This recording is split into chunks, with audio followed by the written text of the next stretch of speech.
আসসালামু আলাইকুম। আমরা কথা বলবো প্রেপোজিশনের ব্যবহার নিয়ে, ইউজেস অফ প্রেপোজিশন। এর আগের ক্লাসে আমরা প্রাথমিক ব্যবহারগুলো শিখেছিলাম। আমরা জেনেছিলাম হোয়াট ইজ প্রেপোজিশন, প্রেপোজিশন কি। আমরা শিখেছিলাম যাদেরকে আমরা সচরাচর প্রেপোজিশন হিসেবে চিনি বা জানি, যেমন at, in, of, for, with, without. এই শব্দগুলোকে আমরা তখনই প্রেপোজিশন হিসেবে চিহ্নিত করতে পারি যখন এদের পরে একটা নাউন বা প্রোনাউন থাকে। কিন্তু কোনো প্রেপোজিশনের পরে নাউন বা প্রোনাউন না থাকলে সেক্ষেত্রে সেটি অ্যাডভার্বের কাজ করে। আমরা কিন্তু এগুলো জেনেছিলাম। আবার নাউনের পূর্বে বসে একটা প্রেপোজিশন অ্যাডজেক্টিভের কাজও করতে পারে। এছাড়াও আমরা প্রেপোজিশনের সাধারণ ব্যবহারগুলো শিখেছিলাম। নর্মালি ছোট স্থানের পূর্বে অ্যাট বসে, বড় স্থানের পূর্বে ইন বসে, কোনো কিছুর ভেতরে প্রবেশ করা বুঝালে ইনটু বসে, কোনো কিছুর মধ্য দিয়ে অতিক্রম করা বুঝালে থ্রু বসে, এরপর কোনো কিছুর উপর দিয়ে অতিক্রম করা বুঝালে আক্রস বসে, সংলগ্ন অবস্থায় পাশে হলে বাই, সংলগ্ন ছাড়া পাশে হলে বিসাইড, নিকটে হলে নিয়ার। এগুলো আমরা শিখেছিলাম সাধারণ ব্যবহারে গত ক্লাসে, অর্থাৎ প্রেপোজিশন পার্ট 1-এ। আজ আমরা প্রেপোজিশন পার্ট 2-তে গিয়ে সরাসরি প্রেপোজিশনের বিস্তারিত ব্যবহার জানব। সুতরাং আমরা প্রথমেই শুরু করব অন, ওভার, অ্যাবাভ, আপ এই কটার ব্যবহার নিয়ে কথা বলবো, একদম ডিটেলস। দ্যাট মিনস বিস্তারিত আলোচনা হবে, ওপেন ডিসকাশন হবে। এখানে অন, ওভার, অ্যাবাভ, আপ এই চারটাকে আমরা একসাথে কেন নিলাম? কারণ হলো অন মানে উপরে, ওভার মানে উপরে, অ্যাবাভ মানে উপরে, আপ মানেও তো উপরে। সো এই উপরের মধ্যে পার্থক্যটা জানতে হবে। জানতে হলে মনোযোগ দিতে হবে, তবে জানার পর সেটা তো স্মৃতিতে ধারণ করতে হবে। আর স্মৃতিতে ধারণ করার উপায় হচ্ছে সেটা খাতায় লেখা। খাতায় লিখলে এটা স্মৃতিতে স্থায়ী হয়ে যায়। সুতরাং বুঝবেন এবং আমার সাথে লিখবেন। তাহলে আমরা কখন কোন ক্ষেত্রে অন, ওভার, অ্যাবাভ, আপ ব্যবহার করতে পারবো সেটা আমরা আজ জেনে নিব। তাহলে সবাই আমরা লেখা শুরু করে দেই, মনোযোগ দিয়ে শুনবো এবং লিখব। প্রথমত আমরা অনের ব্যবহার নিয়ে আগে একটু কথা বলি। অন, অনের ব্যবহার নিয়ে যদি কথা বলি, ইউজ অফ অন। অন কোন কোন ক্ষেত্রে ব্যবহার হয়? অনের অনেকগুলো ক্ষেত্র। প্রথম ক্ষেত্র হলো সংলগ্ন অবস্থায়, সংলগ্ন অবস্থায় কোনো কিছুর উপরে বুঝাতে। সংলগ্ন অবস্থায় কোনো কিছুর উপরে বুঝাতে আমরা অন ব্যবহার করি। একদম কথা সত্য। সংলগ্ন অবস্থায় যে কোনো কিছুর উপরে কিছু অবস্থান করা বুঝালে আমরা অন ব্যবহার করি। যেমন বরফ পানিতে ভাসে, that means ice floats on water. বরফ পানিতে ভাসে, এখানে অন দিলাম কেন? কারণ যখন বরফ পানিতে ভাসবে নিশ্চয় সংলগ্ন অবস্থায় পানির উপরেই ভাসবে। এরকম সংলগ্ন অবস্থায় উপরে বুঝালে অন হবে সকল ক্ষেত্রেই। দ্বিতীয় ব্যবহারটি আমরা লিখে নিব যে কারো উপর, কারো উপর নির্ভরশীলতা বুঝাতে। কারো উপর নির্ভরশীলতা বুঝালেও অন হয়। এই জন্যই তো আমরা বলি ডিপেন্ড অন। সো কারো উপর নির্ভরশীলতা বুঝালেও আমরা অন ব্যবহার করি। যেমন আমি যদি লিখি যে he lives on his father's income, মানে সে তার বাবার আয়ে চলে বা জীবিকা নির্বাহ করে। তাহলে এখানে অন কেন দিলাম? কারণ সে বাবার আয়ের উপর নির্ভরশীল, এজন্য অন হলো। আবার কোনো কিছুর উপর ভিত্তি করে, কোনো কিছুর উপর ভিত্তি করে কিছু রচনা করা বা সৃষ্টি করা বুঝালে, রচনা করা বা সৃষ্টি করা বুঝালেও অন হয়। মানে একটা জিনিসের উপর বেস করে আপনি একটা জিনিস তৈরি করেছেন বা লিখেছেন, যার উপর বেস করে লিখলেন, যার উপর বেস করে সৃষ্টি করলেন, তার পূর্বে আপনাকে অন ব্যবহার করতে হবে। সো আমি বললাম তিনি নারী শিক্ষার গুরুত্বের উপর একটি বক্তব্য পরিবেশন করলেন। তাহলে আমাকে লিখতে হবে she delivered a speech, তিনি একটি বক্তব্য পরিবেশন করলেন অন উইমেন এডুকেশন, নারী শিক্ষার উপর। আর যদি বলি নারী শিক্ষার গুরুত্ব, তাহলে বলবো on the significance of women education. তাহলে তার বক্তব্যটা কিসের উপর বেস করে? নারী শিক্ষার উপর বেস করে। এরকম কোনো কিছুর উপর ভিত্তি করে বেস করে কিছু সৃষ্টি করা বুঝালে অন বসে। এখন কেউ যদি বলে যে আমি একটা ধরেন ভাঙ্গা চেয়ার সামনে, যে আমি এই ভাঙ্গা চেয়ারটার উপর ভিত্তি করে দুইটি সূত্র আবিষ্কার করেছি, যে কোনো কিছুকে চাপ দিলে ভেঙে যায়। এই যে ভাঙ্গা চেয়ারের উপর ভিত্তি করে সূত্র আবিষ্কার, সুতরাং ভাঙ্গা চেয়ারের পূর্বে অন বসবে। কোনো কিছুর উপর বেস করে কিছু রচনা বা সৃষ্টি করা বুঝালে অন বসে। এই জন্য দেখবেন পরীক্ষায় প্রশ্ন আসে, write an essay on on on women education, on a journey by train, on a journey by boat. এরকম কেন অন? কারণ ওইটার উপর বেস করে আপনাকে রচনা লিখতে হবে। সো কোনো কিছুর উপর ভিত্তি করে কিছু রচনা করা বা সৃষ্টি করা বুঝালেও অন ব্যবহার হয়। তাহলে এগুলো হচ্ছে অনের কিছু ব্যবহার। এরপরে আমরা আরো ব্যবহারে যাব। আশা করি এতক্ষণে আপনারা লিখে ফেলছেন। যারা লিখতে পারেননি এখনো, তারা আগেটা স্ক্রিনশট নিয়ে রাখবেন, তারপর আবার প্রয়োজনে পরে লিখে নেবেন। আচ্ছা, এবার অনের পরে মানে অনের আরো কিছু ব্যবহারে আমরা যাব। আমরা লিখে নিব রাস্তা বা নদীর ধারে। রাস্তা বা নদীর ধারে কোনো কিছু অবস্থান করা বুঝালো অন বসে। রাস্তা বা নদীর ধারে কোনো কিছু অবস্থান করা বুঝাতেও অন বসে। সেটা কি রকম? সেটা হলো এমন, ধরেন বলা হলো ঢাকা, বাংলাদেশের রাজধানী ঢাকা ইজ সিচুয়েটেড। ঢাকা অবস্থিত, কোথায় অবস্থিত? On the bank of the Buriganga. Dhaka Buriganga নদীর তীরে অবস্থিত। এই যে আমি এখানে লিখলাম অন, কেন দিলাম? কারণ এই নদীর তীরে অবস্থান ঢাকার। সো রাস্তার ধারে বা নদীর তীরে অবস্থান করা বুঝলে অন বসে। নদীর তীরে না হয় বুঝলাম, রাস্তার ধারে তো বুঝিনি, তাই তো? বুঝাবো। ধরুন আমি বলতে চাই ওই বাড়িটি একদম রাস্তার ধারেই, অথবা আপনি বলতেছেন রাস্তার ধারের ওই ভবনটি আমার। কি বলবেন আপনি? তখন আপনাকে বলতে হবে the building, the building on the road বা on the street is mine. তো কেউ না বুঝে অনেকে ভাবতে পারে কি বলে, রাস্তার উপর আবার ভবন থাকে নাকি? আসলে এখানে অন দ্বারা উপরকে বোঝাচ্ছে না, বরং রাস্তার সীমানার উপর কোনো ভবনকে বোঝাচ্ছে। এরকম ঠিক রাস্তার সীমানার উপর বা রাস্তার ধারে কিংবা নদীর ধারে বা তীরে কোনো কিছু অবস্থান করা বুঝালে অন ব্যবহার হয়। So the building on the road is mine. রাস্তার ধারে অবস্থিত ভবনটি আমার। আচ্ছা, এভাবে একটা অনের ব্যবহার হয়ে থাকে। এরপরে অনের আরো একটা ব্যবহার আমরা লিখব, বার, দিবস বা মাসের তারিখের পূর্বে অন বসে। বার কোনগুলো? এই যে শনিবার, রবিবার, সোমবার, হ্যাঁ, টিউসডে, মঙ্গলবার, ওয়েডনেসডে, বুধবার, থার্সডে, বৃহস্পতিবার, ফ্রাইডে, শুক্রবার।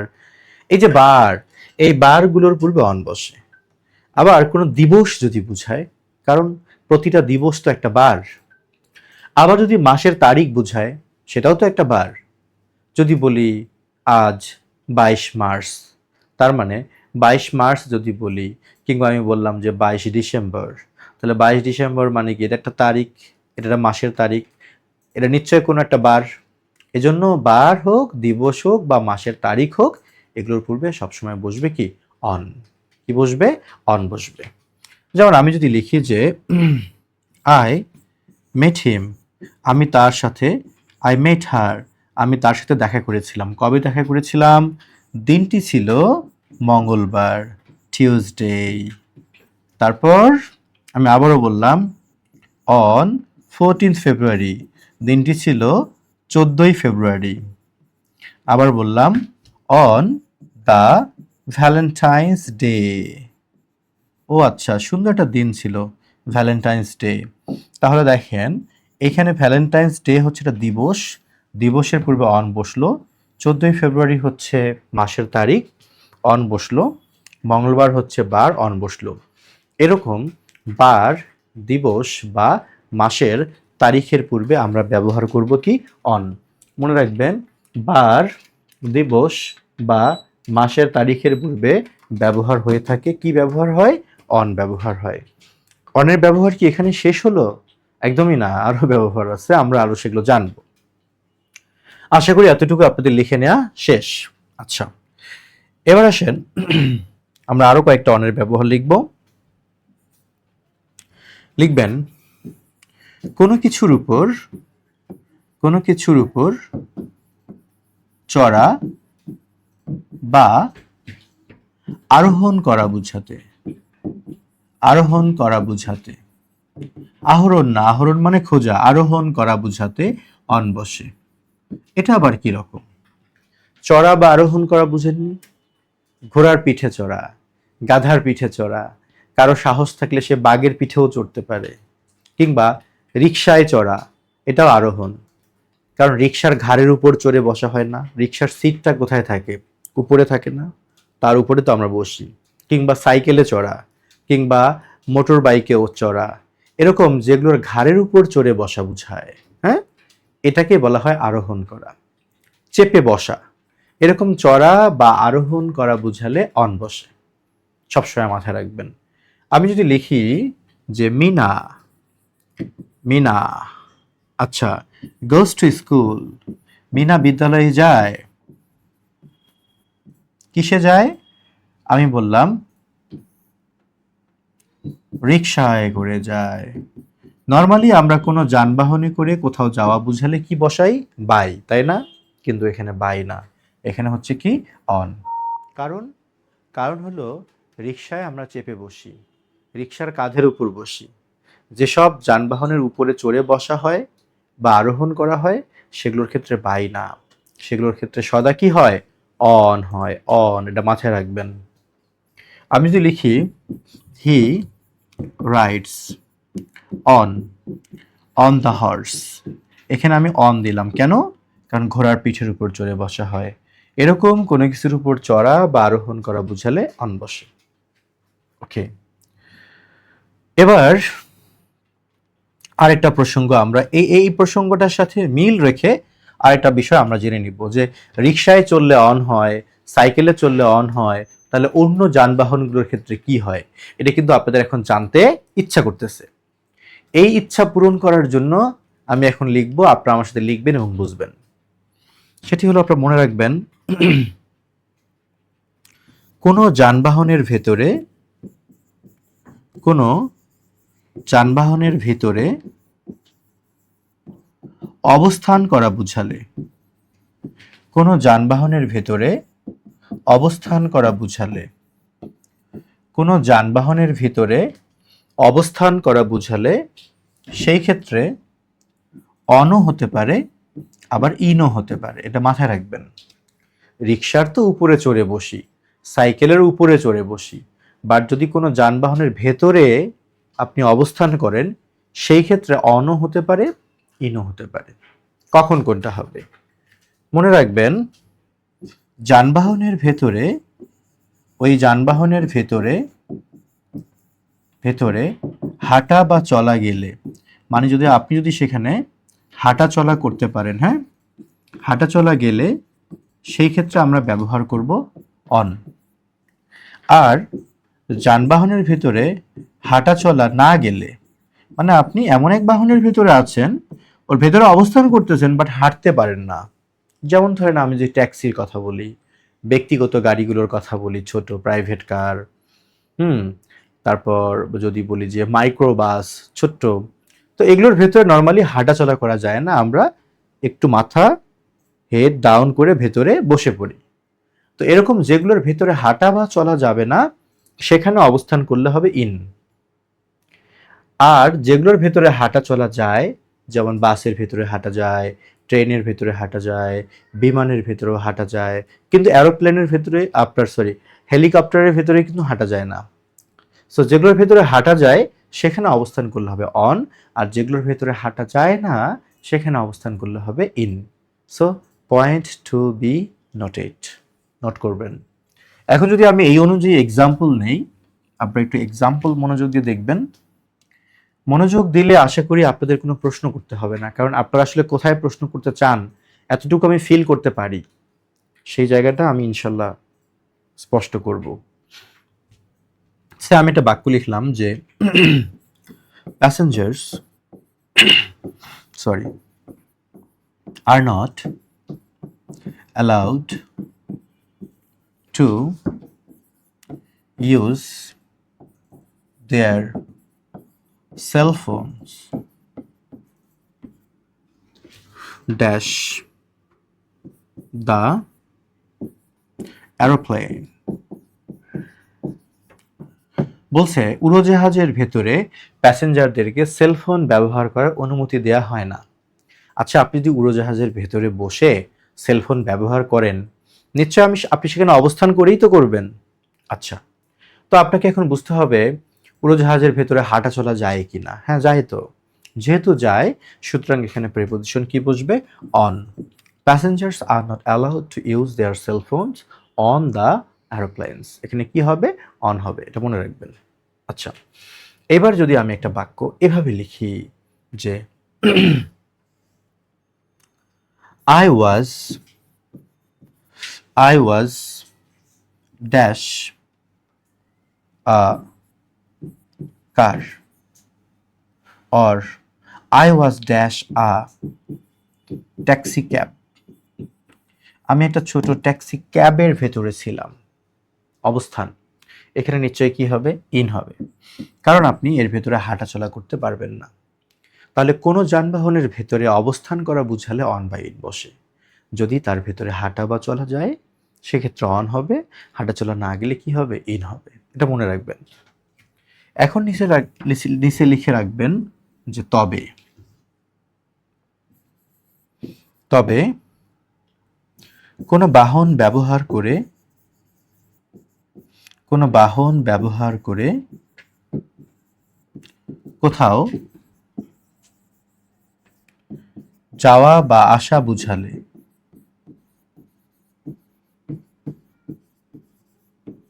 বা যাতায়াতের মাধ্যম বুঝালে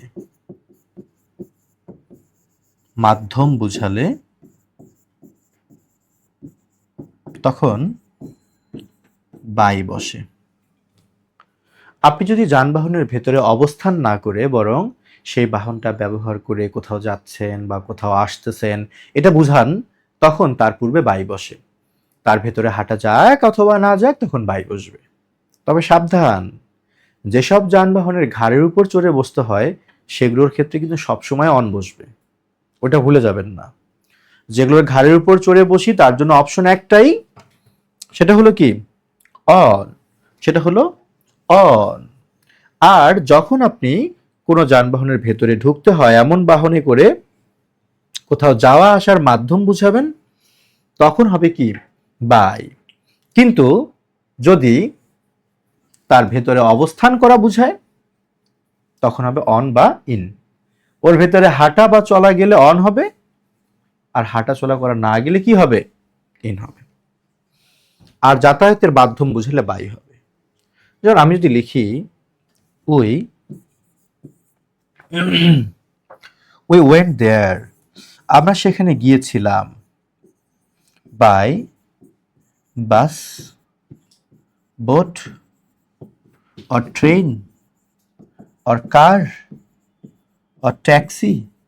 আপনি যাই বলেন না কেন এগুলোর ক্ষেত্রে বাই বসবে, মনে থাকবে। যানবাহনের ব্যাপারটা আমার মনে হয় আপনারা একদম খুব ভালোভাবে বুঝে গেছেন। তবুও আরেকবার বলি, যেসব যানবাহনের ঘাড়ের উপর চড়ে বসা হয় সেগুলোর ক্ষেত্রে ব্যবহার হয় অন। আর যেগুলোর ভেতরে ঢোকা হয়, ভেতরে ঢুকে যদি আপনি অবস্থান করার প্রসঙ্গ বুঝান তাহলে অন বা ইন। হাঁটাচলা করা গেলে অন, না গেলে কি হবে? ইন। আর যদি সেগুলোকে যাতায়াতের মাধ্যম হিসেবে আমরা উল্লেখ করি সেক্ষেত্রে হবে কি? বাই, বাই এবং বাই। আবারও বলি সাবধান, যেগুলো ঘাড়ের উপর চড়ে বসা হয় সেগুলোর ক্ষেত্রে সবসময়ের জন্য অন। আমার মনে হয় এগুলোর একটা ব্যবহার আপনারা বুঝে গেছেন। অনের ব্যবহার এখনো শেষ হয়নি, ব্যবহার আছে, মনোযোগ দিয়ে শুনতে থাকুন। এবার লিখবেন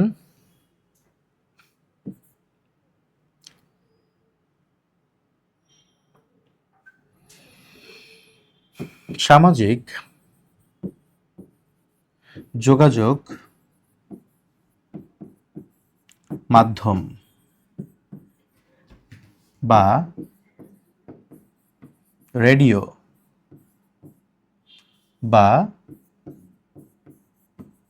টেলিভিশন এগুলোর পূর্বে অন ব্যবহার হয়। কিভাবে? আপনি একটা বাক্য লিখলেন এরকম, দ্য নিউজ ওয়াজ ব্রডকাস্ট।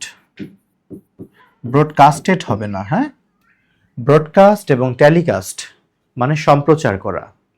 এই ভার্বগুলো এমন ভার্ব যাদের present form, past form, past participle form একই রকম। ব্রডকাস্ট বা টেলিকাস্ট এর পাস্ট ফর্মও ব্রডকাস্ট টেলিকাস্ট, পাস্ট পার্টিসিপল ফর্মও broadcast telecast. The news was broadcast dash radio. এই যে আমি লিখলাম ড্যাশ রেডিও, এখানে কিন্তু অন হবে, ইন হবে না। যদি বলি টিভি টেলিভিশন, তবু কি হবে? অন হবে। ওকে, তাহলে রেডিও, টেলিভিশন বা সামাজিক যোগাযোগ মাধ্যমের পূর্বে অন বসে। আপনি যদি একটা বাক্য বলতে চান বা লিখতে চান এরকম যে তুমি আমাকে হোয়াটসঅ্যাপে নক দিও, এ ধরনের কথা কিন্তু আমরা সবসময় বলি। তুমি আমাকে হোয়াটসঅ্যাপে নক দিও, তো আপনি ইংলিশে কি লিখবেন? আপনি লিখবেন এখানে তুমি মানে ইউটা উজ্জ্ব রাখলেও সমস্যা নেই। আপনি হয়তো অনুরোধ যদি করতে চান তাহলে কি লিখবেন? Please knock me on WhatsApp, not in but on WhatsApp, on Facebook, on যাই বলেন সামাজিক যোগাযোগ মাধ্যম, কি যেন আরো আছে না, সেগুলো অন হবে। তাহলে এরকম সামাজিক যোগাযোগ মাধ্যম কিংবা রেডিও, টেলিভিশন এগুলোর পূর্বে সবসময়ের জন্য কি ব্যবহার হবে? অন ব্যবহার হবে। অনের ব্যবহার এখনো শেষ হয়নি। এটা একটা ব্যবহার গেল। আমি এখন এটা মুছে দিব, আশা করি লেখা হয়ে গেছে আপনাদের। তারপর আমরা অনের আরো ব্যবহারে আমরা যাব। আচ্ছা, এখন আমরা লিখে নেব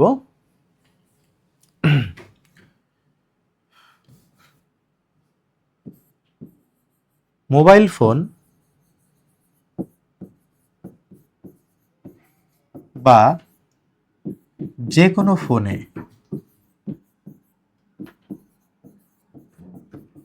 সরাসরি কথা বলা বোঝাতে অন দা ফোন। এখানে দুইটি বিষয় গুরুত্বপূর্ণ, সেটি হলো আর্টিকেল অন লাগবে, আবার তার পূর্বে দাও লাগবে। তাহলে মোবাইল ফোন বা টেলিফোনে সরাসরি কথা বলা বুঝালে, মোবাইল ফোন বা টেলিফোনে সরাসরি কথা বলা বুঝালে তখন আমরা আর্টিকেল ব্যবহার করব দা, এবং অবশ্যই প্রেপোজিশনটি ব্যবহার করব কি? অন। সো মনে রাখবেন, সরাসরি কারো সাথে যখন ফোনে কথা বলা বুঝাবে তখন on the phone. Article the গুরুত্বপূর্ণ, তার পূর্বে প্রেপোজিশন অনও গুরুত্বপূর্ণ, দুটোই লাগবে।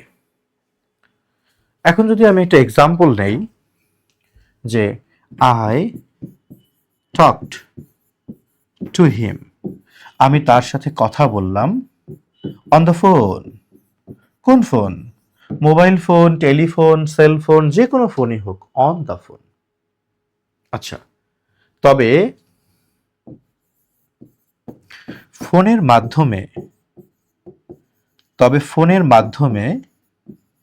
কাউকে কিছু জানানো হলে, ফোনের মাধ্যমে কাউকে কিছু জানানো হলে তখন আবার ওভার দ্য ফোন।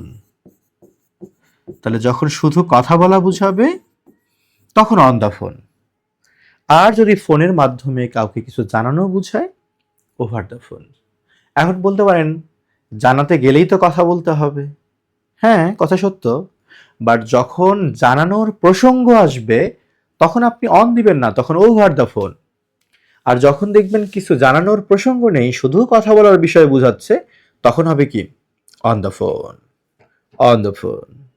তাহলে আমি যদি এক্সাম্পল হিসেবে এখানে নেই, একটা বাক্য আমি বলতে পারি যে দ্য পুলিশ ওয়্যার ইনফর্মড, পুলিশকে অবগত করা হয়েছিল অব দ্য ম্যাটার, ওই বিষয়টি সম্পর্কে। কিভাবে? Over the phone. এখানে দুইটি বিষয় লক্ষণীয়। এক, পুলিশকে জানানো হয়েছে, জানানোর প্রসঙ্গ আসলে ওভার। দুই, ইনফর্মের পর প্রেপোজিশন হিসেবে কিন্তু অব বসে। এবং 3 নাম্বার লক্ষণীয় বিষয় একটি আছে, সেটি হলো পুলিশের পর ভার্বটি প্লুরাল নাম্বার হয়েছে। মনে রাখবেন এটার সাথে police, people, people, cattle, cattle, gentry মানে ভদ্রলোকের দল, জেন্ট্রি, পিসেন্ট্রি মানে কৃষকের দল, পোল্ট্রি মানে হাঁস মুরগি, এরকম আরো নাউন আছে, জায়গা নেই, এইটুকু দিলাম। এরা সর্বদা প্লুরাল নাম্বার। মনে রাখবেন এরা সর্বদা কি নাম্বার? Plural number. তাহলে পুলিশ, পিপল, ক্যাটল এই নাউনগুলো দেখতে সিঙ্গুলার নাম্বার হলেও এরা কিন্তু সব সময় প্লুরাল নাউনের কাজ করে। সুতরাং সতর্ক থাকব, এগুলোকে যখন আমরা সেন্টেন্সে ব্যবহার করব এদের পরে ভার্ব যেন অবশ্যই প্লুরাল নাম্বার হয়। যা হোক, আমাদের প্রসঙ্গ সেটি ছিল না। আমাদের প্রসঙ্গ ছিল the police were inform of the matter, পুলিশকে যেহেতু ঘটনাটি জানানো হয়েছিল, কাউকে জানানোর প্রসঙ্গ আসলে তখন ফোনের পূর্বে কি বসে? ওভার বসে। তাই লিখে দিয়েছি তবে। আচ্ছা, এবার লিখবেন কিন্তু। তবের নিচে এবার লিখবেন কিন্তু। কিন্তু সুন্দর করে লিখে নেন। কিন্তু ফোনের পূর্বে কোনো আর্টিকেল না থাকলে, ফোনের পূর্বে কোনো আর্টিকেল না থাকলে, ফোনের পূর্বে কোনো আর্টিকেল না থাকলে সেই ক্ষেত্রে হবে বাই ফোন। কি হবে? By phone. মানে দেখতেছেন ফোনের পূর্বে কোনো আর্টিকেল নেই, সেই ক্ষেত্রে কথা বলা বুঝাক আর কাউকে জানানোর প্রসঙ্গই বুঝাক, তখন হবে বাই ফোন। তার মানে আমার বাক্যটা হতে পারে এরকম, I will discuss the issue, আমি বিষয়টি নিয়ে কথা বলবো, উইথ ইউ, তোমার সাথে আমি কথা বলবো। এখন আপনি বললেন কিভাবে কথা বলবেন? আমি বললাম বাই ফোন। না, ওভার ফোন বলা যাবে না। আমরা ইনফর্মালি বলে ফেলি, হ্যাঁ ওভার ফোনে কথা হবে শোনা, আজ এ পর্যন্ত ওভার ফোনে কথা হবে। এই যে ওভার ফোন, এই প্রয়োগটা কিন্তু ভুল, প্রচলনটা ভুল। ফোনের পূর্বে আর্টিকেল না থাকলে নর্মালি ইংরেজরা সেক্ষেত্রে বাই ব্যবহার করে থাকে, বাই ফোন। তাহলে আমরা ফোন নিয়ে 3টি তথ্য জানলাম। এক, যদি ফোনে কারো সাথে কথা বলা বুঝায় তখন হবে অন দ্য ফোন, আর যদি ফোনের মাধ্যমে কাউকে কিছু জানানো বুঝায় তখন হবে ওভার দ্য ফোন, আর যদি ফোনের পূর্বে কোনো আর্টিকেল না থাকে সেক্ষেত্রে হবে কি বাই ফোন। সো ফোন নিয়ে এই ব্যবহারগুলো আপনারা শিখে রাখবেন। তাহলে আমরা পর্যায়ক্রমে অন এর জন্য গুরুত্বপূর্ণ যে ব্যবহারগুলো ছিল সেগুলো আমরা লিখেছি। এতক্ষণ ধরে যা আলোচনা করলাম, অনেকে ভাবতে পারে প্রেপোজিশনের আলোচনা মনে হয় শেষ হলো। শুধু একটা প্রেপোজিশন অন, অনের ব্যবহার শেষ করলাম। চাইলে অন নিয়ে আরো অনেক বলার আছে, কিন্তু এখন পর্যন্ত এই অনের এই ব্যবহারগুলোই আগে আপনারা শিখে রাখেন। আরেকটা কথা, আমার ক্লাসগুলো করে দেখে যদি মনে হয় আসলে কিছু শিখতেছেন, জাতিকে জানিয়ে দিবেন, তারাও যুক্ত হয়ে শিখবে। এদেশে তো অনেক কিছু ভাইরাল হয়ে যায় যেগুলো আননেসেসারি বা অপ্রয়োজনীয়, ইভেন সমাজের জন্য ক্ষতিকর, সেগুলো আমরা ভাইরাল করে দিই। কিন্তু আফসোস, যেগুলো সমাজের জন্য ভালো কিছু করতে পারে, যেগুলোতে তরুণরা উপকৃত হতে পারে, এমন বিষয়গুলো আমরা প্রমোট করতে লজ্জা পাই। এটাই বাস্তব। এই লজ্জা পেলে এ জাতি কখনো ভালো কিছু পাবে না। ভালো কিছু প্রমোট করতে হবে।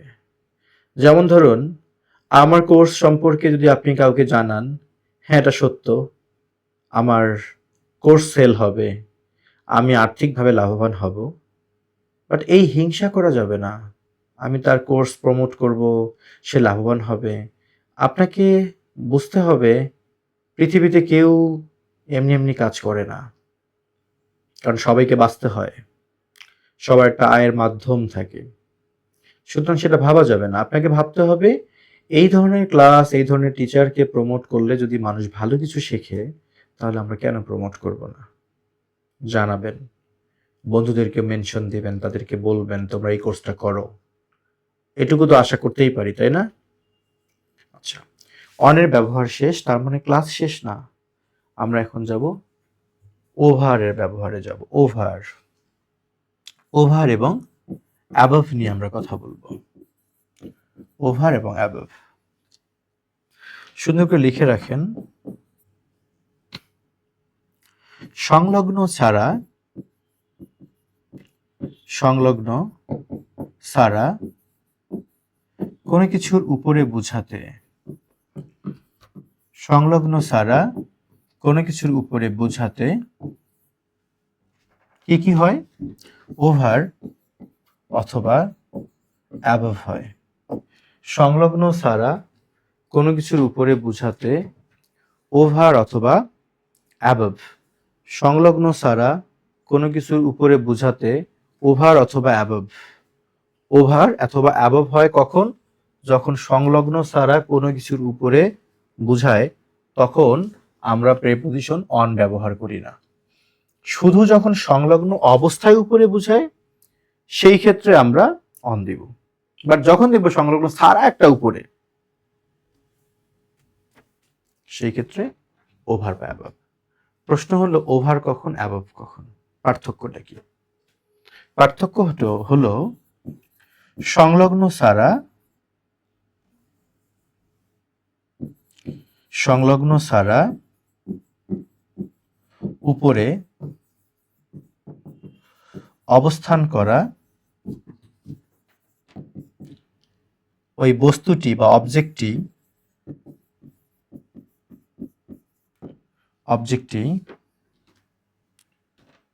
গতি থাকলে, গতি থাকলে সেক্ষেত্রে ওভার। আর গতি না থাকলে বা গতিহীন হলে সেক্ষেত্রে অ্যাবভ ব্যবহার হয়। এটা একটা সাধারণ ব্যবহার। যেমন আমি যদি বলি আ ফ্লক অফ বার্ডস, এক ঝাঁক পাখি, ফ্লেউ উড়ে গেল, ড্যাশ মাই হেড আমার মাথার উপর দিয়ে। দেখেন, আমার মাথার উপর দিয়ে যদি এক ঝাঁক পাখি উড়ে যায়, নিশ্চয়ই কিন্তু সেটা মাথায় টাচ করবে না। তার মানে মাথা থেকে সংলগ্ন ছাড়া উপরেই বোঝাচ্ছে এবং পাখির গতি আছে। সুতরাং এখানে অ্যাবভ না, এখানে কি হবে? ওভার হবে। এখন যদি বলি the sky is dash our head, আকাশটা আমাদের মাথার উপরে। একবার ভাবুন, আকাশ যদি আপনার মাথার উপরে থাকে, আকাশ কিন্তু মাথায় লাগবে না।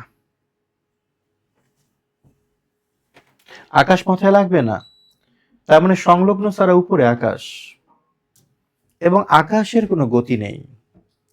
মেঘ নড়াচড়া করতে পারে, মেঘ উঠতে পারে, আকাশের তো গতি নেই। সুতরাং এখানে অ্যাবভ হবে।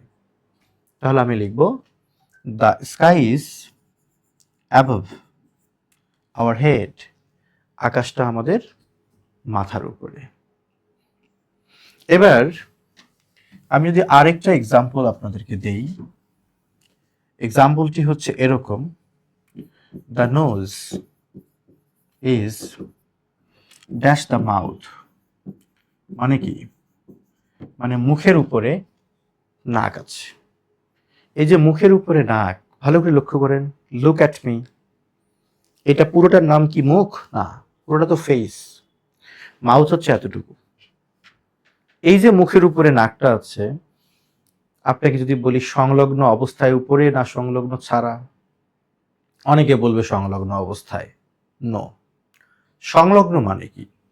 সংলগ্ন মানে হলো একটার উপরে আরেকটা এরকম বসে থাকবে, জাতা দিয়ে, চাপ দিয়ে, এটা সংলগ্ন।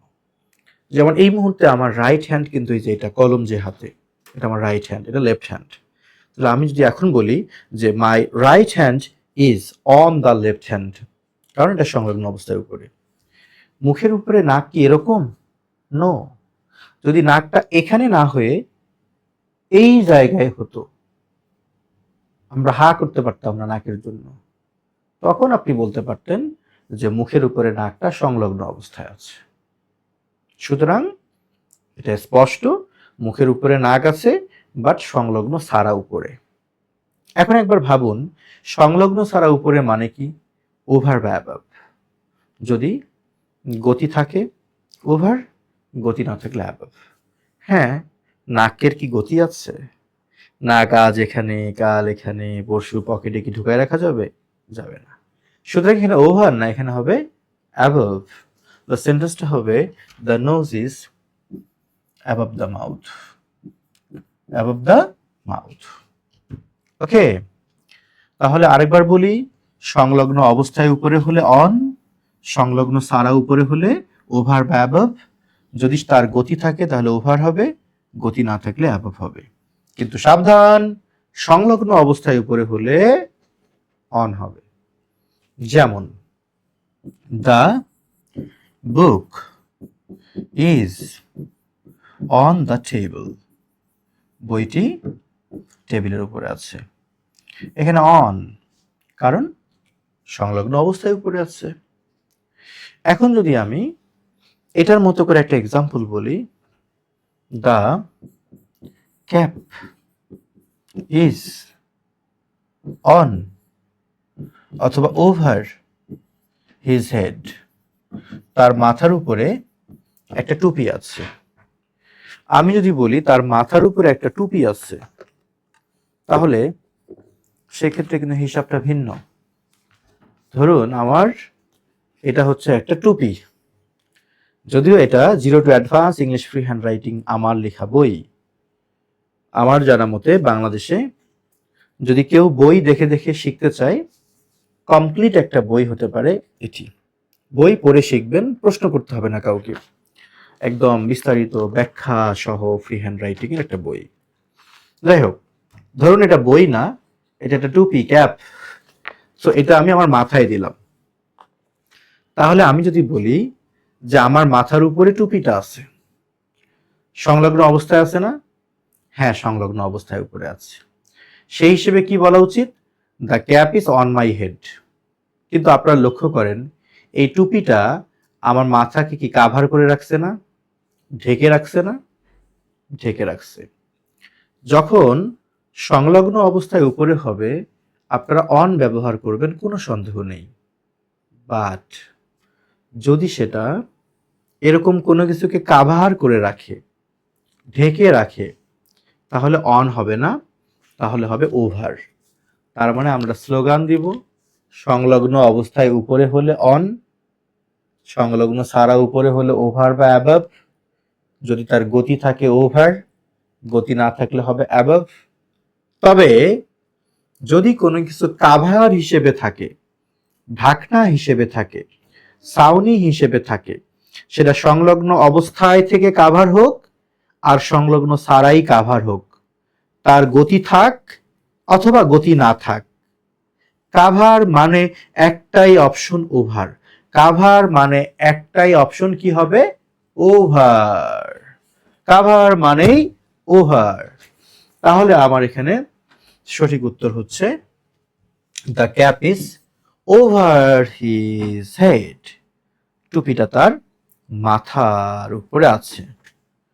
আচ্ছা, এখন যদি আমি বলি she put a quilt or blanket, সে একটা কম্বল বা একটা লেপ বিছিয়ে দিল, ড্যাশ মি, আমার উপর বা আমার গায়ের উপর। অবশ্যই ওভার, কারণ সেটা তো আমাকে কাভার করে রাখছে।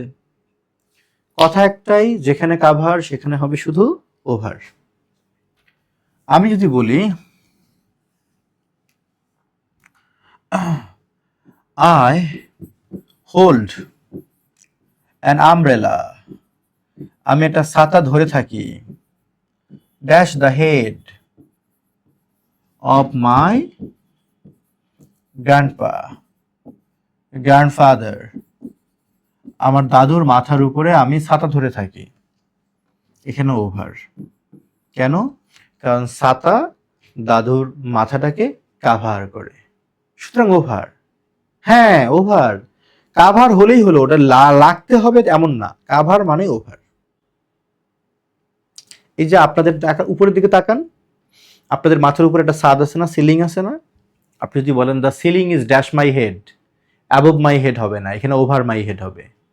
বুঝতে পারছি এটার গতি নাই, অ্যাবভ হওয়ার কথা, কিন্তু এখন হবে না, কারণ এটা কাভার করে রাখছে। কাভার মানে ওভার। এখন বলতে পারেন স্যার তাহলে আকাশও তো আমাদেরকে কাভার করে রাখছে। আকাশটাকে কাভার মনে করা যাবে না। আকাশ যদি কাভারই হতো, মানুষ কি ঘরের ছাদ তৈরি করতো না।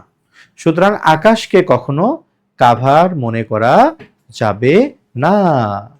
আকাশ কখনো কাভার হতে পারে না। আকাশ কখনো ছাউনি হতে পারে না। আকাশ কখনো ঢাকনা হতে পারে না। আকাশ কখনো ঘরের ছাদের বিকল্প হতে পারে না। যদি থাকতো তাহলে মানুষ কষ্ট করে ঘর তৈরি করতো না। সেটা মনে রাখবেন এগুলো। সো এই ছিল অন, ওভার, অ্যাবভ এর প্রসঙ্গ। এবার আসি আপ। আপ কি? আপ ডাউন না, আপ। মনে রাখবেন নিচ থেকে উপরের দিকে বা ঊর্ধ্বমুখী বুঝাতে আপ ব্যবহৃত হয়।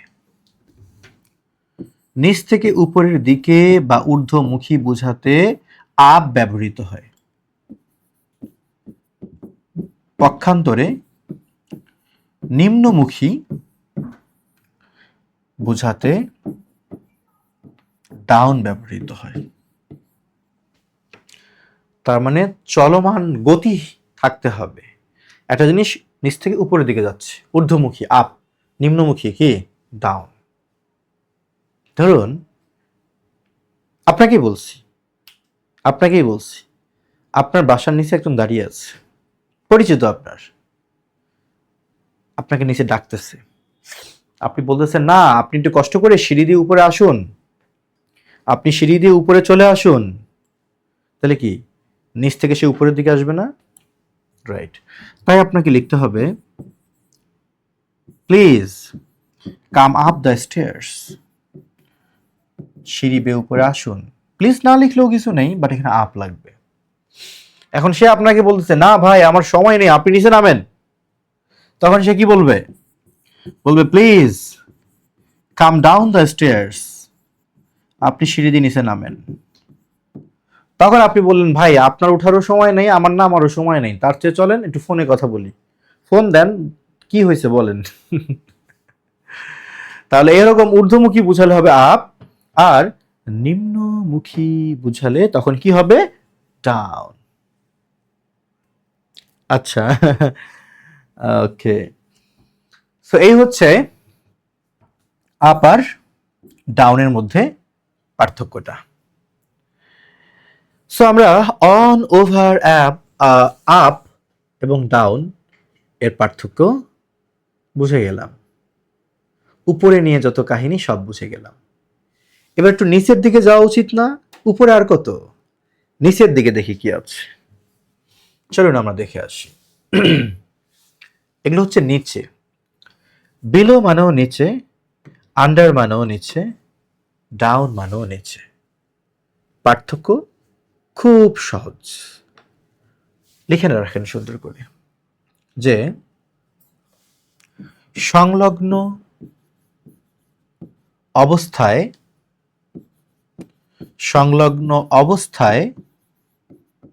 নিচে বুঝাতে, সংলগ্ন অবস্থায় নিচে বুঝাতে বিলো। সংলগ্ন ছাড়া নিচে বুঝাতে আন্ডার।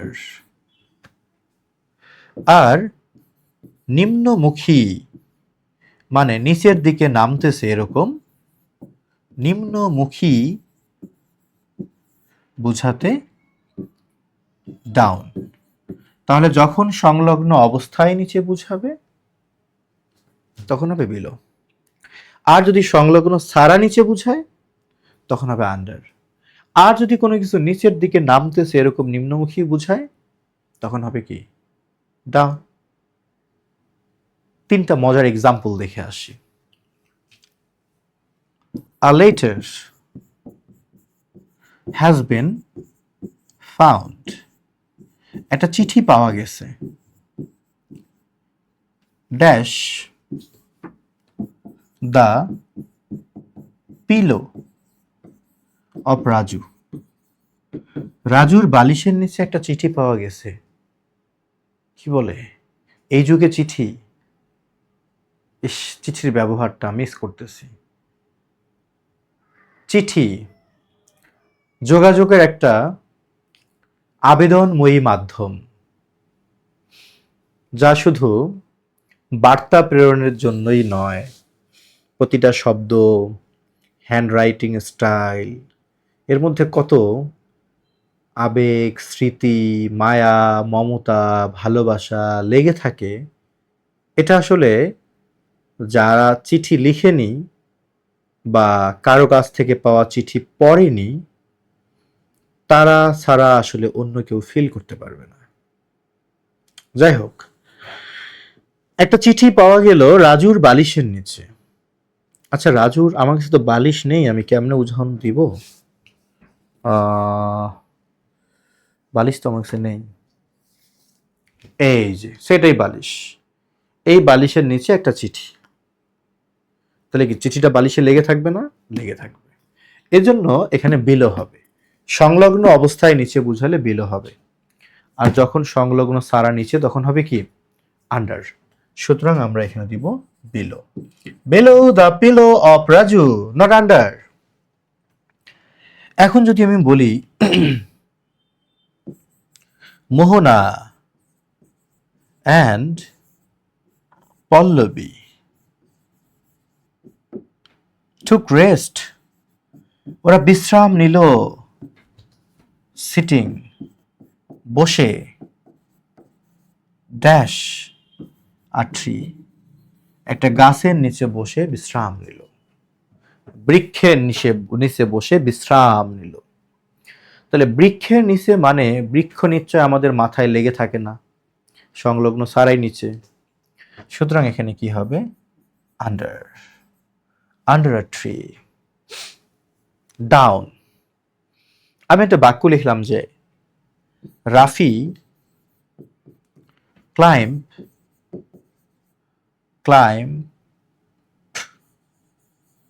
Down the tree. যদি আমি এখানে আপ দেই, Rafi climbed up the tree, তাহলে বুঝাবে রাফি গাছের উপরে উঠলো। ক্লাইম্বড ডাউন দ্য ট্রি মানে ও গাছ থেকে নিচে নামলো। সো ঊর্ধ্বমুখী হলে আপ আর নিম্নমুখী হলে হয় ডাউন। এই হলো বিলো, আন্ডার এবং ডাউনের ব্যবহার। ওকে, বিলো, আন্ডার, ডাউন এর ব্যবহারের পরে আমরা অন্য প্রিপোজিশনে যাব। আপনাদের মনে অ্যাডভান্স কিছু প্রশ্ন আসতে পারে, ওগুলোকে চেপে রাখুন, ভরসা রাখুন। আপনি যা জিজ্ঞেস করতে চান সেটা আমার মাথায় আছে, তার জন্য হয়তো আরেকটু পরে পাবো আমরা।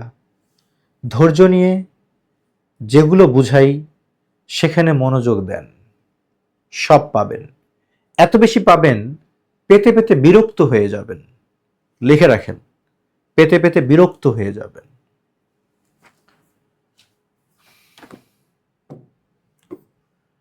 এবার আসি আমরা বাই, বিসাইড, নিয়ার, বিসাইডস।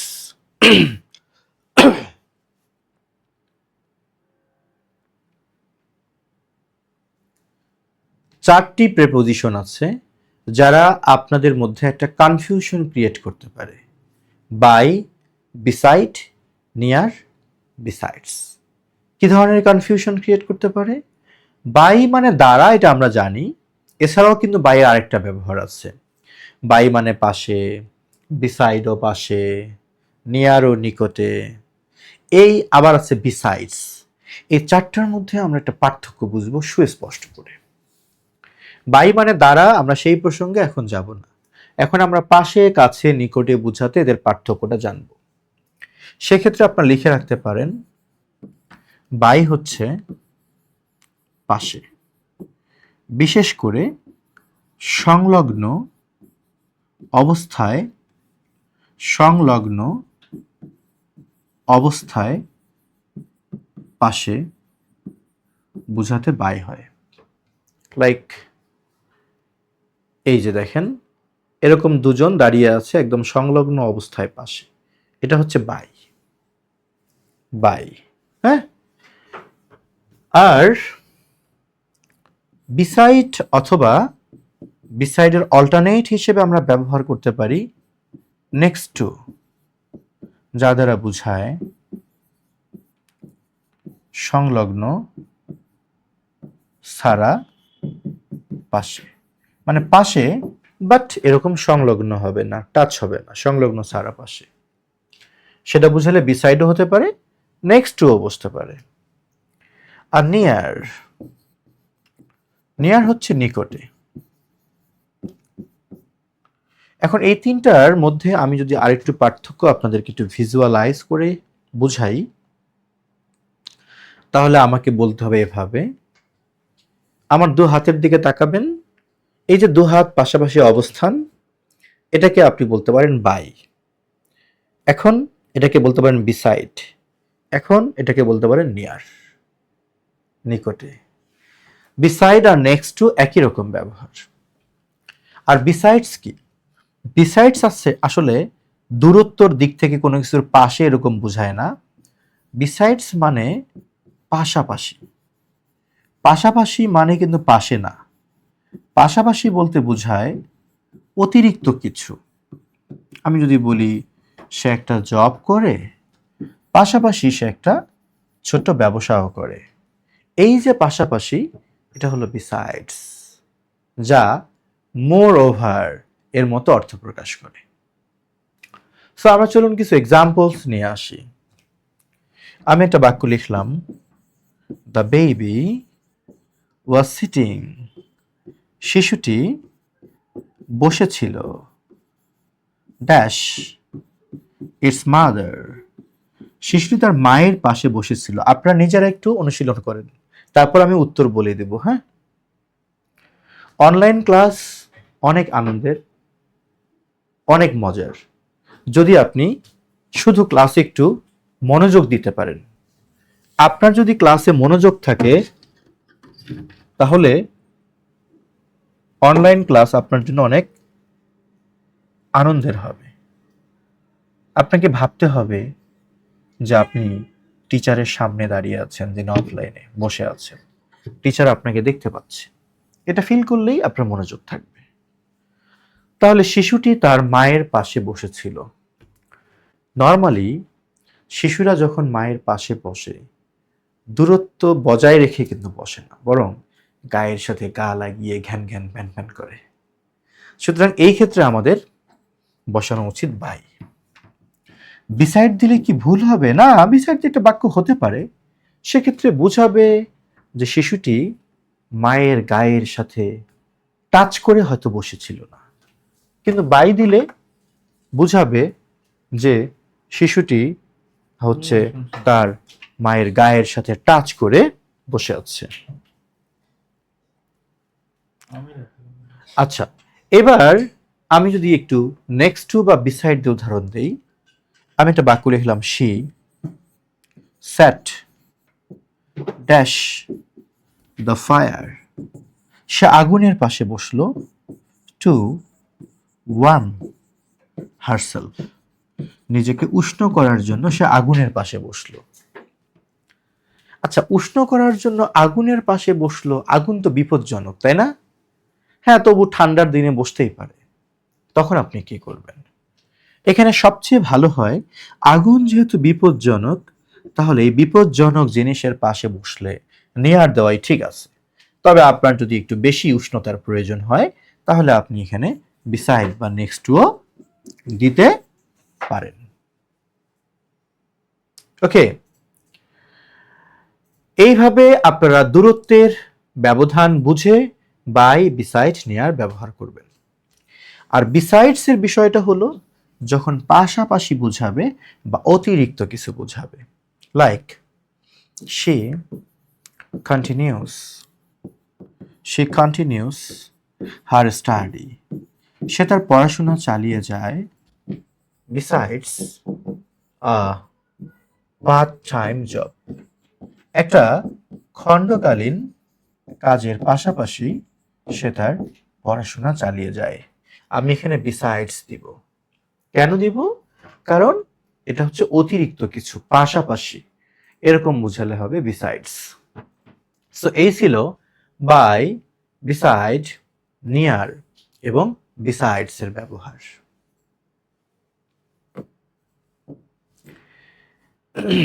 এবার আমরা বুঝবো টু এবং টুওয়ার্ডস এর ব্যবহার। টুওয়ার্ডস, প্রথমত আমরা লিখে নিব কোনো কিছুর দিকে, কোনো কিছুর দিকে, কোনো কিছুর দিকে যাওয়া বুঝাতে টু বা টুওয়ার্ডস ব্যবহার হয়। খুব একটা পার্থক্য নেই। যদি পার্থক্য খুঁজতে চাই তাহলে আমরা বলতে পারি যে গন্তব্য সুনির্দিষ্ট হলে সেক্ষেত্রে আমরা বলতে পারি টু। আর গন্তব্য অনির্দিষ্ট হলে,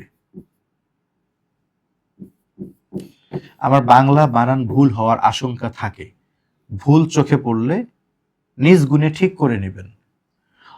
গন্তব্য অনির্দিষ্ট হলে টুওয়ার্ডস ব্যবহার হয়।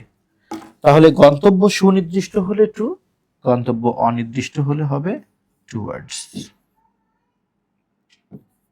আচ্ছা, এটা বুঝলাম না, তাই তো? বুঝাই বলতেছি। ধরুন আপনি বলতে চাচ্ছেন, আপনি কোথাও যাচ্ছেন, আপনাকে বললাম ভাই কোথায় যাচ্ছেন, আপনাকে বললাম যে কোথায় যাচ্ছেন, আপনি বললেন চট্টগ্রাম যাচ্ছি, তখন আপনার গন্তব্য সুনির্দিষ্ট। তখন আপনি কি বলবেন? বলবেন I am going to Chittagong বা চট্টগ্রাম। ওকে, এখন আপনি যদি বলেন যে I am going towards Chittagong, তাহলে আমাকে ধরে নিতে হবে আপনার গন্তব্য এক্স্যাক্টলি চট্টগ্রাম না, চট্টগ্রামের দিকে কোনো অঞ্চল। সেটা হেনিও হইতে পারে, ফেনিও হতে পারে, মানে ওই দিকের কোনো অঞ্চল, তখন আপনি টু ওয়ার্ডস ব্যবহার করবেন। সো যেমন প্রিপোজিশন ব্যবহার করবেন তেমন অর্থ প্রকাশ পাবে। গন্তব্য সুনির্দিষ্ট, টু, অনির্দিষ্ট টু ওয়ার্ডস। আপনি আপনার ছোট ভাইকে বলতেছেন আজ আমি তোমার স্কুলের দিকে একটু যাব, কাজ আছে। তার মানে এক্স্যাক্টলি কিন্তু আপনি ওর স্কুলে যাচ্ছেন না, আপনি ওর স্কুলের দিকে যাবেন, তখন টুয়ার্ডস ইউর স্কুল। মনে থাকবে? আচ্ছা, এছাড়াও টু এর আরো ব্যবহার আমরা এখন লিখব। আমরা লিখব বাংলা ক্রিয়ার শেষে যখন তে বিভক্তি থাকে তখনও টু ব্যবহার হয়। তখন স্ট্রাকচারটা আসলে ইনফিনিটিভ, ঠিক প্রেপোজিশনের মতো হয় না, ইনফিনিটিভ হয়। টু প্লাস ভিবি মানে ভার্বের বেস ফর্ম। যারা আমি যদি বলি যে আমরা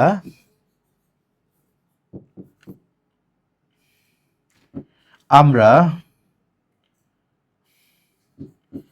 প্রেপোজিশন এর ব্যবহার শিখতে আমরা প্রেপোজিশন এর ব্যবহার শিখতে এখানে এসেছি। এই সেন্টেন্সটা আপনি কিভাবে বলবেন? যে উই হ্যাভ কাম হিয়ার, আমরা এখানে এসেছি। টু লার্ন, শিখতে। কি শিখতে? দ্য ইউসেজ বা ইউজ অফ প্রেপোজিশন, প্রেপোজিশনের ব্যবহার শিখতে। এই যে আমি এখানে বললাম শিখতে, এর জন্য হয়ে গেল টু লার্ন। এরকম যখন বাংলা ক্রিয়ার শেষে তে বিভক্তি থাকবে, শিখতে, জানতে, জানাতে, ঠিক আছে, এরকম যখন ক্রিয়ার সাথে তে বিভক্তি থাকবে তখনই আমরা ইনফিনিটিভ বা টু প্লাস ভার্বের বেস ফর্ম ব্যবহার করব। এটা একটা টু এর ব্যবহার। এবার আমরা আরেকটা ব্যবহার লিখব, সেটা হলো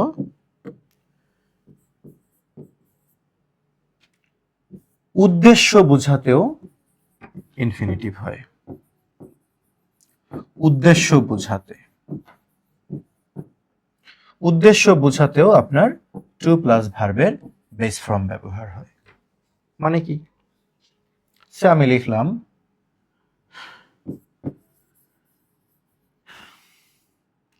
তোমাকে স্মরণ করিবার জন্য আমরা এখানে দাঁড়িয়েছি। সে আপনার কাউকে আপনার মনে পড়েছে, কোন একজন কবি নেই পৃথিবীতে, তার স্মৃতিস্তম্ভে বা যেখানে তিনি শায়িত আছেন দাঁড়িয়ে আপনি বলছেন তোমাকে সরিবার জন্য আমরা এখানে এসেছি। তাহলে এখানে বাক্যের প্রিন্সিপাল ক্লোজ হলো আমরা এখানে দাঁড়িয়েছি। অনুবাদ করতে হয় আগে বাক্যের মূল অংশ যেটা পরিপূর্ণ তথ্য দেয় সেটাকে বলা হয় প্রিন্সিপাল ক্লোজ। সেই প্রিন্সিপাল ক্লোজটার ইংলিশ আগে নিতে হয়। উই হ্যাভ স্টুড হিয়ার, আমরা এখানে দাঁড়িয়েছি। প্রিন্সিপাল ক্লোজ লেখার পর বাকি যে অতিরিক্ত অংশটুকু থাকে সেটাকে অনুবাদ করতে হয় পেছন দিক থেকে। যারা প্রিন্সিপাল ক্লোজ বুঝেন না তাদেরকে বলি, এই বাক্যে দেখবেন দুইটা অংশ আছে, তোমাকে স্মরণ করিবার জন্য একটা অংশ, আমরা এখানে দাঁড়িয়েছি একটা অংশ। লক্ষ্য করুন এই দুটো অংশের মধ্যে দ্বিতীয় অংশটি অর্থের দিক থেকে পরিপূর্ণ বা কমপ্লিট। যে অংশটি অর্থের দিক থেকে কমপ্লিট সেটাই প্রিন্সিপাল ক্লোজ। তো আপনারা যখন বাংলা বাক্যকে ইংরেজিতে অনুবাদ করতে যাবেন আপনার কাজ আগে প্রিন্সিপাল ক্লোজকে অনুবাদ করা। আমরা that means we have stood here. এবার বাকি যে অতিরিক্ত অংশটুকু থাকে তাকে কিন্তু অনুবাদ করতে হয় পেছন দিক থেকে। একটা সিক্রেট নিয়ম বলে দিলাম, যে কোনো অতিরিক্ত অংশ অনুবাদ করতে হয় পেছন দিক থেকে। এখন আপনি সাদা মনে কাদা নেই, পেছনের শব্দটা কি? জন্য। জন্যর ইংলিশ কি? ফর। আপনি সাদা মনে ফল লিখে ফেলছেন, কিন্তু হবে না, আপনাকে লিখতে হবে টু। জন্যর ইংরেজি ফর, এটা সত্য, তবে এখানে ফর না, এখানে টু। কারণ আমরা এখানে দাঁড়িয়েছি, আমাদের উদ্দেশ্য হলো তাকে স্মরণ করা। যখন কোনো কাজের পেছনে একটি উদ্দেশ্য থাকবে, সেখানে ফর হবে না, সেখানে অবশ্যই ইনফিনিটিভ হবে, to plus verb base form. তাহলে টু। এবার স্মরণ করার জন্য আপনি রিকল লিখতে পারেন, স্মরণ করার জন্য আপনি রিমেম্বার লিখতে পারেন, আপনার ইচ্ছা, ইউ। সো এই যে ইনফিনিটিভের একটা ব্যবহার, বাংলা ক্রিয়ার সাথে তে বিভক্তি থাকলেও ইনফিনিটিভ, এবং কোনো কাজের পেছনে উদ্দেশ্য থাকলেও হবে ইনফিনিটিভ। কি ভেবেছেন টু এর ব্যবহার শেষ হয়ে গেল? শেষ হয়নি, আরো ব্যবহার লিখব। লিখবেন কারো প্রতি বা কারো উদ্দেশ্য বুঝালে,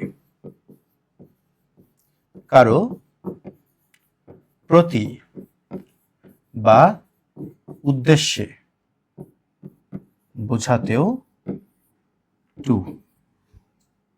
কি রকম? আমি যদি বলি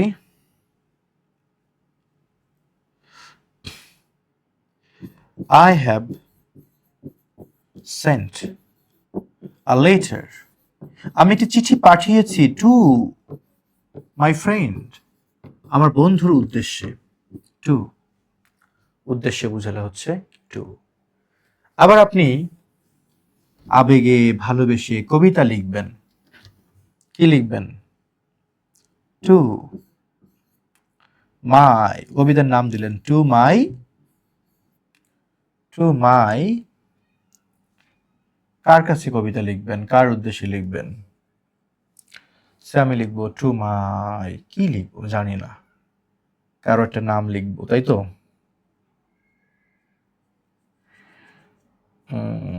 সে আমি লিখলাম টু মাই লেডি, এমনি লিখলাম। কেন টু দিলাম? কবিতার নামই টু মাই লেডি, কেন? তার উদ্দেশ্যে আমি এখন লিখবো। এরকম কারো উদ্দেশ্যে, কারো প্রতি, কারো কাছে বুঝালে টু হয়, মনে রাখবেন টু এর ব্যবহার। এখানেই টু শেষ না ভাই, এখনই শেষ হবে না, আরো কথা আছে। এবার লিখবেন সিনিয়র, জুনিয়র, সুপেরিয়র, প্রিয়র, প্রেফার, ইনফেরিয়র। একসাথে দুই কাজ এখানে হয়ে যাবে। এরা কিন্তু এক ধরনের অ্যাজেক্টিভ, হ্যাঁ, এদেরকে বলা হয় ল্যাটিন অ্যাজেক্টিভ। আমরা অনেক সময় আবেগে এদের পূর্বে মোর ব্যবহার করে থাকি, আবার আবেগে এদের পরে দেন ব্যবহার করে থাকি, আবার কখনো এদের পূর্বে আমরা আবেগে মোস্টও ব্যবহার করি, মোস্ট সিনিয়র, মোর সিনিয়র ইত্যাদি। আবেগকে সংযত করুন। মনে রাখবেন এই অ্যাডজেক্টিভ গুলো নিজেরাই কম্পারেটিভ ডিগ্রির কাজ করে, এদের জন্মই হয়েছে কম্পারেটিভ ডিগ্রি হিসেবে, আর এদের কখনো সুপারলেটিভ ডিগ্রিও হয় না। সুতরাং আবেগের বসে কখনো এদের পূর্বে মোর বা মোস্ট ব্যবহার করা যাবে না। দ্বিতীয়ত, আপনার সাদা মনে কাদা নেই, আপনি চিন্তা করতেই পারেন, যেহেতু এটা কম্পারেটিভ ডিগ্রি, তারপর তো দেন বসে। হ্যাঁ, কথা সত্য, সকল কম্পারেটিভ ডিগ্রি এর পরে দেনই বসে, তবে এদের পরে দেন বসে না, বরং এদের পরে টু বসে। কি বসে? টু বসবে, টু। তাহলে মনে রাখবেন সিনিয়র, জুনিয়র, সুপেরিয়র, প্রিয়র, প্রেফার, ইনফেরিয়র, এগুলোকে বলা হয়, এরা ল্যাটিন শব্দ, ল্যাটিন শব্দ এবং জন্ম থেকে এরা কম্পারেটিভ, তাই এদের নাম হলো ল্যাটিন কম্পারেটিভ। আর এই শব্দগুলোর পূর্বে মোর মোস্ট ব্যবহার করা যাবে না, এদের পর দেন ব্যবহার করা যাবে না, বরং দেনের পরিবর্তে টু ব্যবহার করতে হবে। টু এর আরেকটা ব্যবহার আমরা শিখলাম। যেমন আমি যদি একটি বাক্য লিখি যে she is senior to me, এবার আমি লিখলাম যে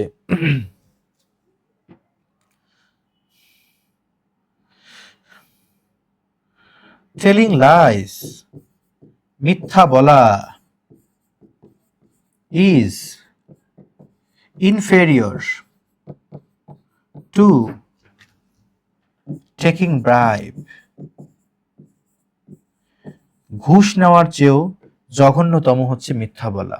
টু, কি ভাবছেন ওখানে আইএনজি কেন হলো, তাই তো? টেলিং লাইস এটা নাউন ফ্রেজ, টেকিং ব্রাইব ওটাও একটা নাউন ফ্রেজ। অন্যান্য সময় টু এর পরে ভার্বের বেস ফর্ম হলেও এদের পরে যে টু বসে সেই টু এর পর ভার্ব থেকে নর্মালি আইএনজি যুক্ত হয়, নাউন বানাতে হয়। সেটা বড় কথা না, বড় কথা ইনফেরিয়র এরপরে টু বসেছে, তাহলে আপনারা এই টু এর ব্যবহারগুলো মনে রাখবেন। সো আমরা বুঝলাম টু এবং টু ওয়ার্ডস এর ব্যবহার। আপনারা যারা এখনো লিখেননি তারা ঝটপট একটা স্ক্রিনশট নিয়ে রাখুন যেন পরে খাতায় নোট করতে পারেন।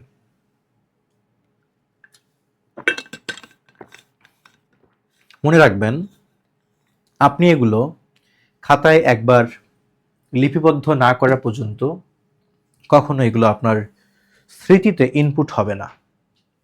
এর গ্যারান্টি ওয়ারেন্টি আমি দুটোই দিচ্ছি। খাতায় আপনাকে নোট করতে হবে। পুরো কোর্স শেষে আপনার খাতাটা যেন একটা আন্তর্জাতিক মানের ইংলিশ গ্রামার হয়। সত্যি বলতে মানুষ অনলাইন থেকে ভালো শেখে না। যারা কেন শেখে না জানেন? কারণ তারা আসলে সিনসিয়ারলি বা সিরিয়াসলি শিখতে চায় না। ভাবেন তো একবার, আপনাকেই বলছি, আপনি যদি এই মুহূর্তে আমার অফলাইন ক্লাস করতেন, আমার সামনে বসে বেঞ্চে বসে আপনি লিখতেন, আমি যদি বোর্ডে লিখতাম, আপনি কি বসে থাকার সুযোগ পেতেন? একদমই না। আমি বোর্ডে লিখলে কিন্তু আপনিও খাতায় লিখতেন। ইয়েস অর নো জানাবেন, ইয়েস অর নো, কথা বলেন, লিখতেন কিনা? লিখতেন। তাহলে আপনি অনলাইনে কেন লিখতে আগ্রহী না? কোনো কারণ আছে? কোনো কারণ নেই। কারণ একটাই, স্যার, আলসেমি লাগে। এই জন্যই অনলাইন থেকে শেখা হয় না। সত্যি বলতে এই চতুর্থ শিল্প বিপ্লবের যুগে অনলাইন কিন্তু আমাদের জন্য একটা আশীর্বাদ। আপনি কি জানেন অনলাইন শিক্ষার কল্যাণে শিক্ষা বৈষম্য দূর হচ্ছে? আগে গ্রামের শিক্ষার্থীরা ভালো শিক্ষকের নাগাল পেত না, ভালো বইয়ের দেখা পেত না, কিন্তু অনলাইনের কল্যাণে এখন গ্রামের অনেক শিক্ষার্থী আমার এই বইটা সংগ্রহ করতেছে। তারা জানে, অথচ আমি কিন্তু এটা লাইব্রেরিতে দেইনি এবং আমি কখনোই এই বই লাইব্রেরিতে দিব না।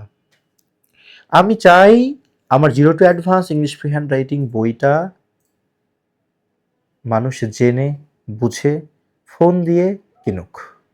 এত সস্তা করে লাইব্রেরিতে দিব না, কারণ এই বই বিক্রি করে ইনশাল্লাহ আমার পেট চালাতে হবে না। এটা আমার একটা শখের সৃষ্টকর্ম। এই সৃষ্টিকর্ম যারা সংগ্রহ করবে তারাই জানবে এখানে কি আছে। তো গ্রামের একটা ছেলে কিভাবে পাইল? অনলাইনের কল্যাণে। সুতরাং অনলাইন আপনারা জানেন না, ফিল করেন না, একটা আশীর্বাদ। এটাকে প্লিজ ইউটিলাইজ করেন। আপনারা জানেন আমার অনলাইনে স্পোকেন ইংলিশ ব্যাচে যুক্ত হয়ে মানুষ কিভাবে ইংরেজি শিখতেছে কল্পনা করতে পারবেন না। তারা চমৎকারভাবে ইংরেজিতে কথোপকথন করতেছে, বক্তব্য দিচ্ছে। কিভাবে সম্ভব? অনলাইন ক্লাসে। অনলাইনে অনেক কিছু সম্ভব, শুধু চাইতে হবে। যাই হোক, যেখানে ছিলাম, টু ওয়ার্ডসের ব্যবহার। ইনটু, থ্রু আর অ্যাক্রসের ব্যবহার আমরা একটু শিখে নেব। ইনটু, থ্রু আর অ্যাক্রস। সুন্দর করে লিখে রাখবেন, বাইরে থেকে কোনো কিছুর ভিতরে, বাইরে থেকে কোনো কিছুর ভিতরে প্রবেশ করা বুঝাতে ইনটু। বাইরে থেকে কোনো কিছুর ভেতরে প্রবেশ করা বুঝাতে ইনটু। আর কোনো কিছুর ভেতর দিয়ে বা মধ্য দিয়ে অতিক্রম করা বুঝালে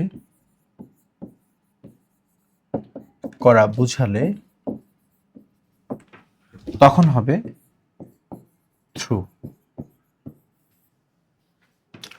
আর সংলগ্ন অবস্থায়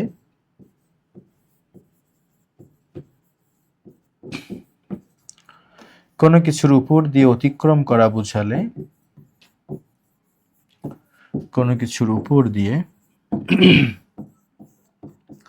অতিক্রম করা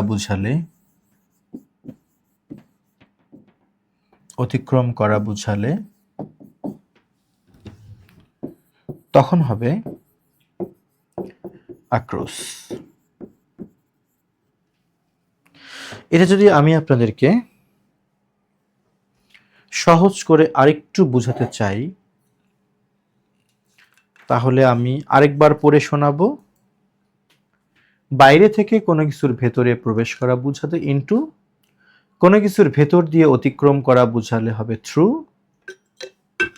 আর সংলগ্ন অবস্থায় কোনো কিছুর উপর দিয়ে অতিক্রম করা বুঝালে হবে আক্রোশ। এই যে বোতল, আমার হাতে একটা পানির পট আছে, ওয়াটার বটল।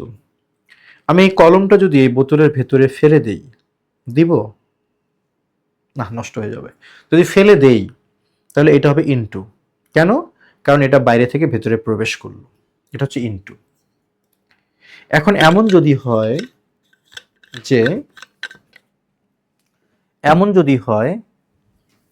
এটা একটা টানেল, এই টানেলের ভেতরে একটা বাস ঢুকলো, এই বাসটা টানেলের ভেতর দিয়ে বাইরে বের হয়ে আসলো।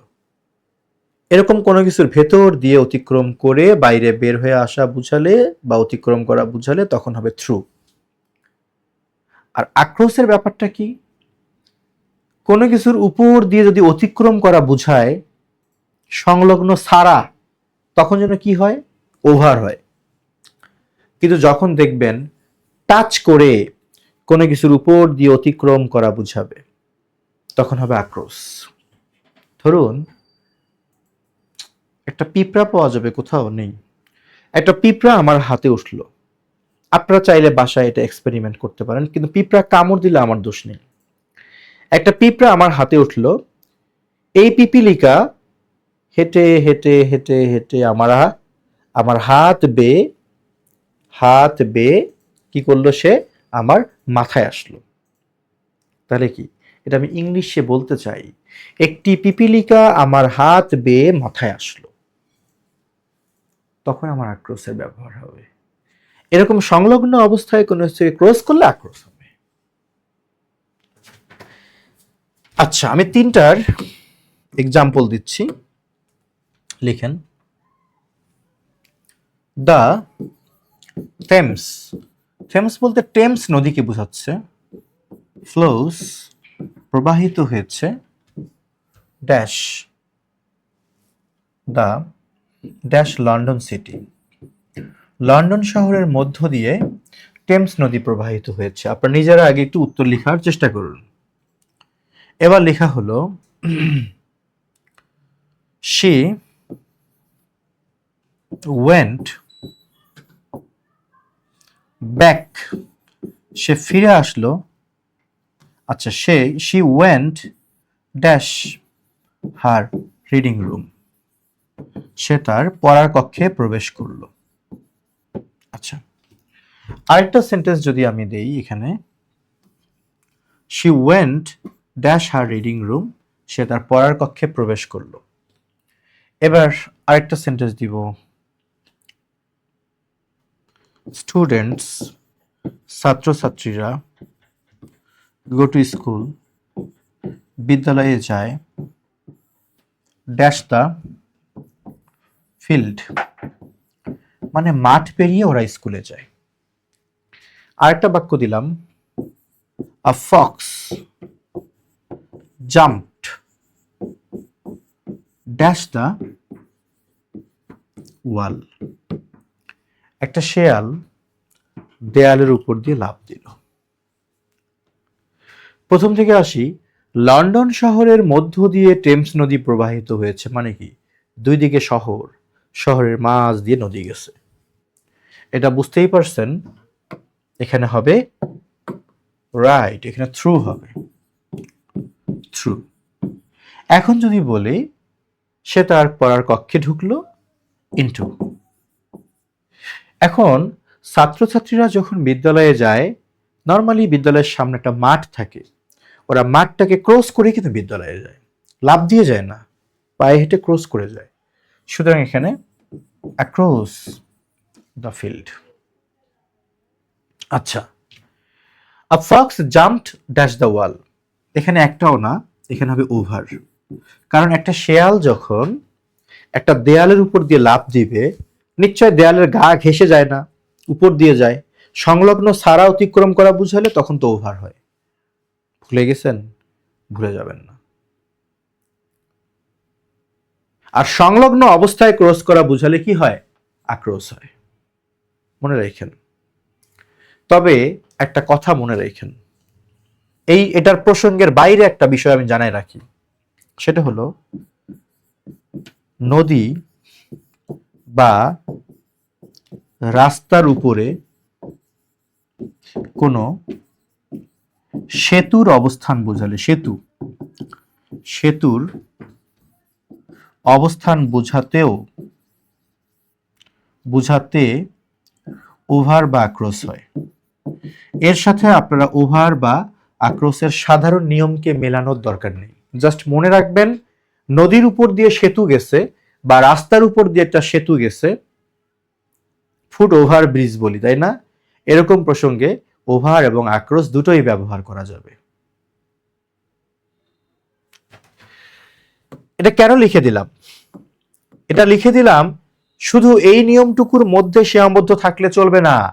আক্রোশ আর ওভারের যে আরো অনেক ব্যবহার আছে তার একটা নমুনা বললাম। যেমন একটা বাক্য লেখা হলো, দেয়ার ইজ আ ব্রিজ, একটা সেতু আছে। ওভার আর আক্রোশ, এখানে দুটোই কারেক্ট। ওভার বা আক্রোশ দ্য রিভার। এখানে আপনার মনে করা যাবে না যে স্যার নদীর উপরে সেতু থাকা মানে তো সংলগ্ন সারা উপরে, সেতুর তো গতি নেই, তাহলে তো অ্যাভাব হওয়ার কথা। ওই সূত্রটা এখানে প্রয়োগ করবেন না। এখানে মনে রাখবেন পানির গতি আছে, কিংবা ব্রিজের রাস্তার উপর দিয়ে সেতুর নিচে মানুষের গতি আছে, সেই চিন্তা করে এখানে রাস্তা বা নদীর উপরে সেতু বুঝালে ওভার বা আক্রোশ হয়। বোথ আর কারেক্ট, ইকুয়ালি কারেক্ট। ঠিক আছে? সো এই ছিল আমাদের ইনটু, থ্রু এবং আক্রোশের ব্যবহার, দ্যাট মিন্স প্রেপোজিশনের ব্যবহার। এরপরে আসি আমরা আরেকটা ব্যবহারে যাব, অ্যাট আর ইন। এটা চাইলেও আমি আজ পড়াতে পারবো না, অনেক আলোচনা। ইনশাল্লাহ আমরা পরের পর্বে at in, with, by, without, since, for, from, of, around, about, against, for আলোচনা করব। beneath, behind, against, like, unlike সবই আলোচনা হবে। এরপরে আমরা আরেকটা পার্টে গিয়ে অ্যাপ্রোপ্রিয়েট প্রিপোজিশন শিখব। এই যে অ্যাপ্রোপ্রিয়েট প্রিপোজিশন এই স্লাইডে নেই, এখানে ঠাডা পড়ার জন্য মুখস্থ না করতে হয়, এমন ভাবে আমরা শিখব। সো প্রিপোজিশনের পার্ট 2 এতটুকুই। পার্ট 3-তে আবারও কথা হবে, তারপর পার্ট 4। ইএনজি লার্নিং এ কোর্স করলে আশা করি আপনারা যে প্রত্যাশা নিয়ে আসেন তার থেকে কয়েক গুণ বেশি পাবেন। তবে ধৈর্য নিয়ে আসতে হবে। ধৈর্য ছাড়া আমার কোর্সে আসলে কেউ এনরোল করে খুব একটা শান্তি পাবে না। ধৈর্য লাগবে। আমি ঠান্ডা মাথায় চিন্তা করে পড়াই, বুঝাই। আমি এমনভাবে বুঝাই যেন আপনি কাউরে এগুলো শেখাতে পারেন। 9-6 করে পড়ালে প্রেপোজিশনের উপর 4টা ক্লাস লাগে? কেউ দেয়? এই দেশে কেউ পড়ায় এভাবে 4টা ক্লাসে? দেখেন তো। আমি তো 1 ঘন্টা প্রেপোজিশন বুঝাইলে হয়ে যায়। সেটা দিয়ে সাময়িক ভালো লাগলেও পরীক্ষার খাতায় ভালো করতে পারবেন না। সুতরাং কথা এতটুকুই। আর আমার স্পোকেন ইংলিশ কোর্সে কিন্তু ভর্তি চলছে। নতুন করে আমরা শুরু করব। আপনার সাথে আমার চুক্তি হবে, আপনার যেদিন মনে হবে আপনি বাংলা বলার প্রয়োজন মনে করতেছেন না, বাংলাকে অবজ্ঞা না, মানে আপনার মনে হচ্ছে আপনি বাংলার মতো করে ইংরেজি বলতে পারতেছেন, বুঝতেছেন, সবার কাছ থেকে শুনতেছেন, রিপ্লাই দিতে পারতেছেন, মন খুলে কিংবা রাতে ঘুমের মধ্যেও আপনি ইংরেজিতে স্বপ্ন দেখতে পারতেছেন, সিরিয়াসলি, ওই দিন আমরা আপনাকে বিদায় দেব। এই চুক্তিতে spoken English course 0 to advance, যেখানে আমরা স্পিকিং, লিসেনিং, রাইটিং, রিডিং 4টা বিষয়ই থাকবে। যদিও আমরা জোর দিব স্পিকিং এবং লিসেনিং এ, রাইটিং রিডিং কভার হয়ে যাবে। টার্গেট আইএলটিএস হলে চমৎকারভাবে যুক্ত হতে পারেন। টার্গেট যদি হয় একজন সচেতন মানুষ হিসেবে আমি একটা ভাষা শিখব, অবশ্যই যুক্ত হওয়া উচিত। টাকা পয়সার হিসাব করে শুধু হবে না। আপনার স্কিল না থাকলে আপনি টাকা পয়সা দিয়ে কি করবেন? স্কিল তো লাগবে। কোর্স ফি সহ আরো ডিটেলস জানার জন্য অপশন একটাই, ফোন করবেন 01605299524। অ্যাডমিশনের ব্যাপারে আমি একদমই নাই। অ্যাডমিশন পুরোটাই কোর্স কোঅর্ডিনেটর তার মতো করে করেন। আমি শুধু থাকি কিভাবে সুন্দর কন্টেন্ট বানানো যায়, কিভাবে সুন্দর ক্লাস নেওয়া যায়। Thank you. আসসালামু আলাইকুম।